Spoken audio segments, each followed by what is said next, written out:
नाशिक जिल्ह्यात जलसंधारणाला लोक चळवळीचे स्वरूप देण्यासाठी 15 ते 22 ऑगस्ट दरम्यान जलसंधारण सप्ताह आणि 15 ऑगस्ट ते 26 जानेवारी दरम्यान जलसंधारण अभियान राबवले जाणार असून शाळा महाविद्यालयांच्या माध्यमातून एक शाळा एक शोष खड्डा उपक्रम हाती घेण्यात येणार आहे। जवळे येथे उमेद अभियानांतर्गत रणरागिणी ग्रामसंघाच्या कार्यालयाचे उद्घाटन करताना महिला बचत गटांना रोजगारासाठी भरीव निधी देण्याची ग्वाही पालकमंत्री राधाकृष्ण विखे पाटील यांनी दिली आहे।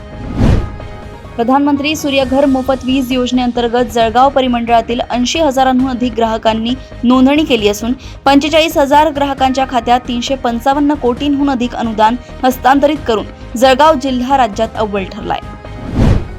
धुळे शहरात अनधिकृत जाहिरात फलक, स्टिकर्स व पोस्टर्स लावणाऱ्यांवर 16 ऑगस्ट पासून ऑनलाईन दंडात्मक कारवाईसह थेट गुन्हे दाखल करण्याची आक्रमक भूमिका धुळे महानगरपालिकेने घेतली आहे। शहादा येथे राष्ट्र सेवा दलातर्फे स्वातंत्र्य प्राप्तीची 80 वर्षांची परंपरा जपत 14 ऑगस्टच्या मध्यरात्री ठीक 12:01 हुतात्मा लालदास चौकात मध्यरात्री ध्वजारोहण करण्यात आले।